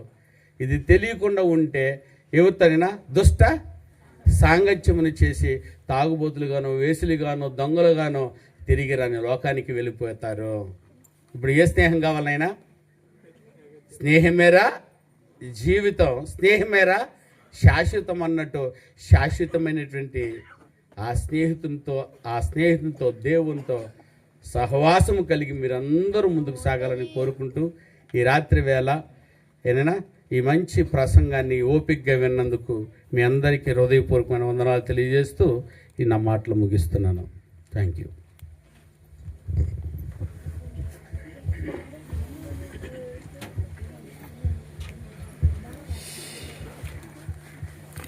ప్రభు స్తోత్రం. దేవుని బిడ్డలారా, మంచి వర్తమానం విన్నాం. అంతేకాకుండా ఈ చక్కని సందేశాన్ని మనకు వినిపించి మన మేలు కోరి మన మీద ప్రేమ కలిగి ఆ దయగల దేవుడు మనం చూపిస్తున్న మంచి కృపను బట్టి దేవునికి స్తోత్రం. అలాగనే 3 రోజుల నుంచి చక్కని వాక్యాలు వినిపిస్తున్న దైవ సేవకులు కూడా మా తరపున వందనాలు చెల్లిస్తున్నామండి. చాలా సంతోషం అమ్మా. మీరందరూ కూడా చాలా చక్కగా విన్నారు. ఇప్పటికే చాలా టైం అయింది. అయ్యగారి ప్రసంగం అది పూర్తి అయిపోయే వరకు చెప్తేనే వీళ్ళకి బాగా అర్థమైందని చెప్పి ఇంతవరకు చెప్పినాడు. చాలా సంతోషం. మా అందరి తరపున కూడా అయ్యగారికి బయట నుంచి సంఘస్థులు కూడా అయ్యగారికి వందనాలు చెప్పాలని మీకు మనం చేస్తున్నాను. చాలా మంచిది. తప్పటే వద్దులే ఉండండి. గమనించండి, మీరు ఈ టైంలో సహోదరులు అందరి కోసం మంచి భోజనం చేసినారు. తృప్తిగా, నిదానంగా, నిబ్బరంగా పూర్తి చేసి మనం సెలవు తీసుకొని పోదామండి. అంతేకాకుండా మరొక విషయం ఏంటంటే, చెప్పిన వాక్యం మర్చిపోకుండా మన స్నేహం ఎవరితో ఉందో, మన సహవాసం ఎవరితో ఉందో, మన ఫ్రెండ్షిప్ ఎవరితో ఉందో అనే సంగతి గుర్తించుకొని ఇక నుంచి అయినా మన కుటుంబాన్ని చొక్కబెట్టుకుందాం, సరిదిద్దుకుందాం, దేవునికి ఇష్టంగా బ్రతుకుదాం, పరలోకం చేరుకుందాం.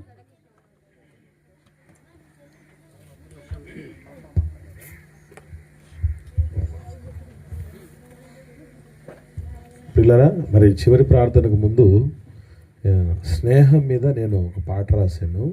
3 నిమిషాలే ఉంటుంది. ఆడియో పాట వినండి. విన్న తర్వాత చివరి ప్రార్థనతో ఈ కొడుకును ముగించుకుందాం. జాగ్రత్తగా వినండి పాటని.